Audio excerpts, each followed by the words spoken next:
Esse vídeo aqui são duas informações sobre o Fluminense para você, tricolor, porque a gente vai falar sobre o mercado da bola. Parece que o Fluminense já definiu alvos no mercado, né? Posição prioritária, mas calma, tricolor, não vai ter nenhum grande investimento. A gente vai comentar essa notícia do jornalista Vitor Lessa nesse vídeo aqui e vai falar sobre a torcida do Fluminense dando um show. Eu considero isso um baita de um show da torcida do Fluminense na partida contra o Sporting Cristal no próximo mês, só no dia 27. Falta mais de um mês aí, mas a gente já tem primeira parcial de ingressos comercializados. A gente vai falar tudo isso aqui nesse vídeo. Então, seja muito bem-vindo, muito obrigado pela sua audiência. Eu te convido a assistir esse vídeo aqui até o final para ficar muito bem informado sobre tudo que está acontecendo com o nosso Fluminense. Antes da gente começar com as notícias, peço para você, aqui embaixo do vídeo, deixar o like, que tem o botãozinho do joia. Então, assim, ó, clica nele aí que vai dar uma moral absurda, dar uma força enorme para a gente que está todo dia produzindo conteúdo sobre o Fluminense aqui no YouTube para você, tentando deixar você o melhor informado possível. Eu também sempre peço para você deixar o seu comentário falando do seu nome, bairro, cidade, estado, país, quem sabe, né, de onde você nos assiste, porque eu gosto muito de saber essa informação mais detalhada e o YouTube não fornece ela para mim. E aproveito esse começo de vídeo para mandar um abraço para a galera que comentou aí nos últimos vídeos. Um abraço então para o Dalmo Alves de Quissamã, no interior aqui do Rio. Um abraço para o Evandro de São Gonçalo, que está sempre aí com a gente. Um abraço para o Edson de Salvador, também sempre aí com a gente. E um abraço também para o Agnaldo de Itororó, na Bahia, dando essa moral aí, assistindo a Central Fluminense. Beleza? Então vamos começar falando sobre essa partida contra o Sporting Cristal. Gente, eu comentei no vídeo de hoje de manhã cedo, né, que o Fluminense iria abrir a venda de ingressos para os sócios prioridade número 1 na mesa da tarde, né, dessa terça-feira, também conhecida como hoje, dia 23, não é isso? Eu tô até confundindo os dias na semana, né? Mas dia 23, meio-dia, ia abrir ingressos para sócio. No vídeo eu até comento, falei, cara, eu acho que tá muito cedo, né? Até estranhei. O jogo contra o Sporting Cristal é dia 27 de junho. 27 de junho, o Fluminense já abrindo check-in para sócio, enfim. Achei esquisito, mas abriu. Tá aberto lá o check-in para sócios e meio-dia abriu, meio-dia e 41, o Fluminense postou parcial, informando que já eram mais de 23 mil ingressos vendidos e o setor sul já estava esgotado. Ou seja, em 40 minutos a torcida tricolor comprou mais de 20 mil ingressos, né, quase 25 mil, 23 mil ingressos, e esgotou o setor sul. Cara, isso é muita coisa, tá? Isso é muito expressivo. Apenas 40 minutos de venda não é tanto tempo assim. E vale lembrar que não é venda geral. Não são todos os tricolores que podem comprar. São os tricolores que são sócios, prioridade número 1. Ou seja, Maracanã Mais Família, Arquiba 100%, pacote jogos. É essa turma aí que... E o Leste Raiz, né? O Leste Raiz também estava podendo fazer o check-in já de cara. Ou seja, não é um universo tão grande assim de gente, já tem 23 mil ingressos vendidos, já tem sul inferior esgotado. E vou te falar, estou vendo alguns tricolores comentando nas redes que a leste inferior também já teria esgotado. Não estão conseguindo comprar, já está marcando como indisponível no site. Até o momento que eu gravo esse vídeo, o Fluminense não se pronunciou oficialmente sobre isso, se está esgotado ou não, se tem ingresso ou não. Então, até que se prove o contrário, há sim ingressos para leste, tanto superior quanto inferior ainda.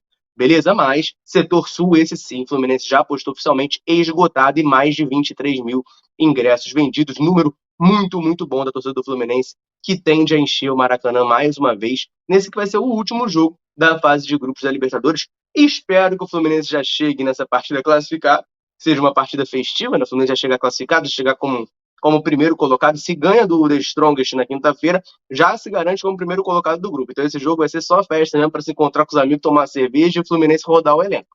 Né? Eu espero que isso aconteça e a gente tenha a Maraca lotado contra o Sport Cristal. Repito, no dia 27 de junho, tá? Não é 27 agora, não. 27 agora é final de semana, não tem Libertadores, tem Fluminense e Corinthians no dia 28. Esse jogo contra o Sporting Cristal, que já tem venda de ingressos para sócios, 27 de junho. E você que é sócio do plano 60%, né? Arquiba 60 e pacote de jogos, você pode fazer o check-in a partir do dia 25, também conhecido como quinta-feira, ao meio-dia. Pessoal do Sócio Guerreiro, só no dia 29 de maio, meio-dia. Então, assim, ainda tem bastante plano de sócio para abrir e já tem, pelo menos, o setor sul esgotado. O que eu falei no vídeo de mais cedo, meus amigos? Se você quiser ir no setor sul, você tem que ser sócio para talvez conseguir. E os outros setores, você tem que ser sócio para garantir o seu ingresso, sem escolher. Tá? Se você não for sócio, tu tá bem ferradinho para conseguir ingresso no jogo do Fluminense. Essa é a nova realidade da torcida tricolor, sempre comparecendo em peso e sempre com muitos sócios fazendo o check-in. Beleza? Vamos partir para a próxima notícia desse vídeo, mas antes eu quero lembrar você de olhar na descrição desse vídeo e no comentário fixado o link da parceria da Central Fluminense com a Centauro. Sim, nós somos parceiros da maior distribuidora de material esportivo da América Latina e a gente coloca você na cara do gol. Clica no link aí da descrição, clica no link do comentário fixado, é o mesmo link. Clica aí e olha lá os produtos. Tudo que estiver vendido e entregue pela Centauro, você com o cupom CENTRAL10, Central igual Central Fluminense, 10 de 10% de desconto, você ganha 10% de desconto em cima do produto para, enfim, fazer a festa. Então corre lá e aproveita. Beleza? Vamos falar um pouquinho então agora nesse vídeo sobre o mercado da bola. No vídeo que eu gravei hoje cedo, falei sobre o interesse, suposto interesse do Fluminense no meio atacante Pedrinho, atualmente no Atlético Mineiro, prestado pelo Shakhtar Donetsk da Ucrânia. Falei um pouquinho sobre isso, uma informação do jornalista Jorge Nicolas, que o Fluminense estaria interessado, mas depois teve também uma informação da Rádio Melão falando que não, que o Fluminense não está interessado, não há negociações pelo jogador. Tá? Vocês saberem um pouquinho mais a fundo, se não estão sabendo, assiste, vai estar aí no card o vídeo que eu postei hoje mais cedo, que eu vou comentar mais profundamente essa questão.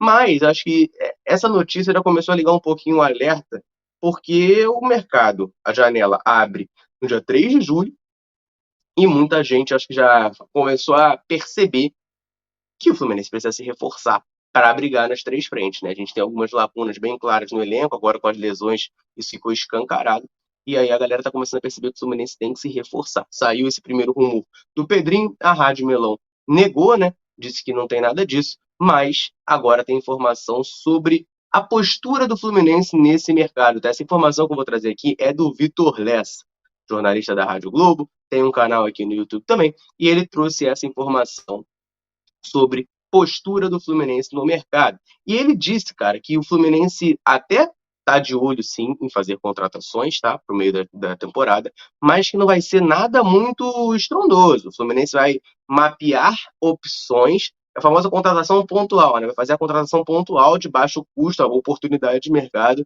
e é isso. Não esperem o Fluminense trazendo um cracaço, o Fluminense gastando rios de dinheiro, porque isso não vai acontecer. Ele traz informação, inclusive, né, que o Fluminense já está quase no limite da sua folha salarial. Então ele não pode estourar a boca do balão pagando salários exorbitantes para algum jogador, porque vai estourar o seu teto, vai passar do seu limite, e aí não consegue pagar, tá? Então ele fala aqui que vão em busca de oportunidades, tá? Só que aí não quer gastar muito dinheiro, não quer pagar salários muito altos. Ou seja, é aquele esquema, né? Um jogador que está embaixo, saindo do seu clube, mas pode ser útil para dar uma volta por cima do Fluminense, é um jogador em final de contrato, é mais ou menos isso que o Fluminense vai procurar.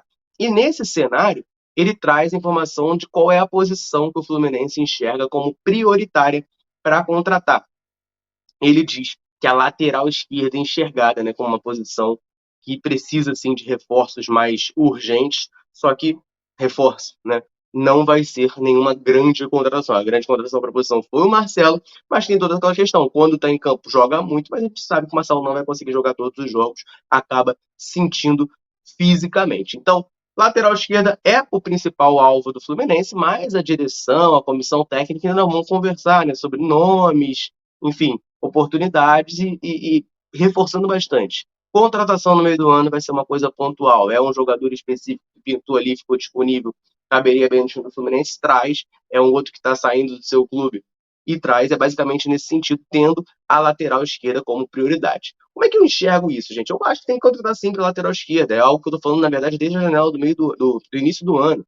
A gente trouxe primeiro o Jorge e ficou só o Jorge. Aí o Jorge se machucou, veio o Marcelo, ficou só o Marcelo. Dois laterais, cara, que nitidamente têm problemas físicos, todo mundo sabe disso.